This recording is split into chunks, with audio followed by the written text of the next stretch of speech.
Hello friends, ഇന്ന് നമ്മൾ തയ്യാറാക്കാൻ പോകുന്നത് പാലക്കാടൻ കല്യാണ വീടുകളിലൊക്കെ കാണുന്ന ചിക്കനും കുമ്പളങ്ങ ഇട്ടിട്ടുള്ള അടിപൊളി ഒരു കറിയാണ് കേട്ടോ. അപ്പോൾ നമുക്കിങ്ങനെ തയ്യാറാക്കാൻ നോക്കാം. ആദ്യമായി ഞാനിവിടെ ഒരു പാൻ നല്ല രീതിയിൽ ചൂടാക്കാൻ വെച്ചിട്ടുണ്ട്. ഇതിലേക്ക് നല്ല നാടൻ വെളിച്ചെണ്ണ ഒന്ന് ഒഴിച്ച് കൊടുത്തിട്ടുണ്ട് കേട്ടോ. വെളിച്ചെണ്ണ ഒന്ന് ചൂടായി കഴിയുമ്പോൾ നമുക്ക് ഏകദേശം ഒരു അര സ്പൂണോളം കടുകും കൂടി ഇട്ടിട്ട് നല്ല രീതിയിലൊന്ന് പൊട്ടിച്ചെടുക്കാം. കടുക് പൊട്ടി വരുമ്പോൾ തന്നെ നല്ല നാടൻ മുളകും അതുപോലെ ഇഞ്ചി, വെളുത്തുള്ളി എന്നിവ നമ്മൾ ചതച്ചെടുത്താണ് ചേർത്ത് കൊടുക്കുന്നത്. അത് വെളിച്ചെണ്ണയിലിട്ട് ഒന്ന് മൂത്ത് കഴിയുമ്പോൾ കുറച്ച് കറിവേപ്പിലയും കൂടി ചേർത്ത് കൊടുക്കാം. അതിനുശേഷം നമ്മൾ നീളത്തിൽ അരിഞ്ഞ് വെച്ചിരിക്കുന്ന ഒരു വലിയ സവോളയാണ് കേട്ടോ, അല്ലെങ്കിൽ ചെറിയ 2 സവോള എടുത്താലും മതി. ഇട്ടിട്ട് നല്ല രീതിയിലൊന്ന് വഴറ്റിയെടുക്കാം. അധികം ബ്രൗൺ ഗോൾഡൻ ഷെയ്ഡൊന്നും ആവണ്ട, ജസ്റ്റ് അതിൻ്റെ ഒരു പച്ചമണം മാറിയാൽ മതി. അതിനുശേഷം നമ്മൾ ഇതിലേക്ക് കുറച്ച് ഉപ്പും കൂടി ചേർത്ത് കൊടുത്ത് നല്ല രീതിയിലൊന്ന് വഴറ്റിയെടുക്കുന്നുണ്ട് കേട്ടോ. ഇനി നമുക്ക് ഇതിലേക്ക് പൊടികൾ ചേർത്ത് കൊടുക്കണം. ആദ്യമായി അര സ്പൂൺ മഞ്ഞൾപ്പൊടി, ഒരു 1.5 സ്പൂൺ എരിവുള്ള മുളക് പൊടി, അതുപോലെ തന്നെ 2 സ്പൂണോളം മല്ലിപ്പൊടി എന്നിവ കൂടി ചേർത്ത് കൊടുത്ത് പച്ചമണം മാറുന്ന വഴിക്ക് നമുക്ക് നല്ല രീതിയിലൊന്ന് വഴറ്റിയെടുക്കാം കേട്ടോ. ഇതിൻ്റെ പച്ചമണം ഒന്ന് മാറി വരുമ്പോൾ തന്നെ നമുക്ക് ഇതിലേക്ക് ഗരം മസാലയോ അല്ലെങ്കിൽ ചിക്കൻ മസാലയോ നമുക്ക് ചേർത്ത് കൊടുക്കാം. ഞാനിവിടെ ചിക്കൻ മസാലയാണ് ഒരു 3/4 സ്പൂണോളം ചേർത്ത് കൊടുത്ത് നല്ല രീതിയിൽ നമുക്കിതിനൊന്ന് സോട്ട് ചെയ്തെടുക്കാം കേട്ടോ.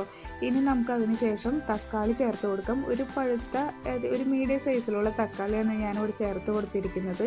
അതും കൂടി ചേർത്ത് കൊടുത്ത് നല്ല രീതിയിലൊന്ന് ഇളക്കിയതിന് ശേഷം നമുക്കിവിടെ ഒരു 3/4 കിലോളം ചിക്കനാണ് ഞാനിവിടെ ചേർത്ത് കൊടുക്കുന്നത്.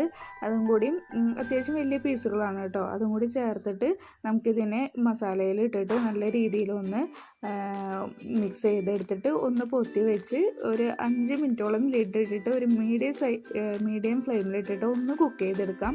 അപ്പോൾ ചിക്കനിൽ നിന്നുള്ള കുറച്ച് വെള്ളമൊക്കെ ഇറങ്ങി വന്നിട്ടുണ്ട്.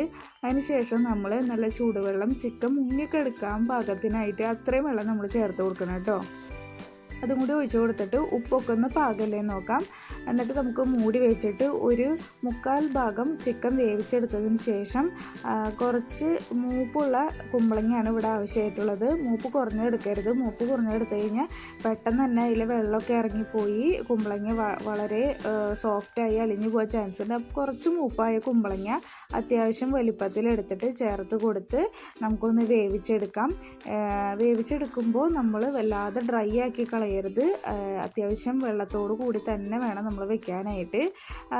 ഇതൊക്കെ നല്ല രീതിയിൽ വെന്ത് വന്നതിന് ശേഷം നമുക്കിതിലേക്ക് തേങ്ങയും കുറച്ച് പെരിഞ്ജീരകവും കൂടി ഇട്ട് നല്ല ഫൈൻ പേസ്റ്റാക്കി അരച്ച് ഇതും കൂടി ചേർത്ത് കൊടുത്ത് കുറച്ചും കൂടി വെള്ളം ചേർത്ത് കൊടുത്തിട്ട് നമുക്കിതിനെ നാളികേരത്തിൻ്റെ പച്ചമണം മാറുന്ന വരേക്കും ഇട്ടൊന്ന് വറ്റിച്ച് തിളപ്പിച്ചെടുക്കാം കേട്ടോ.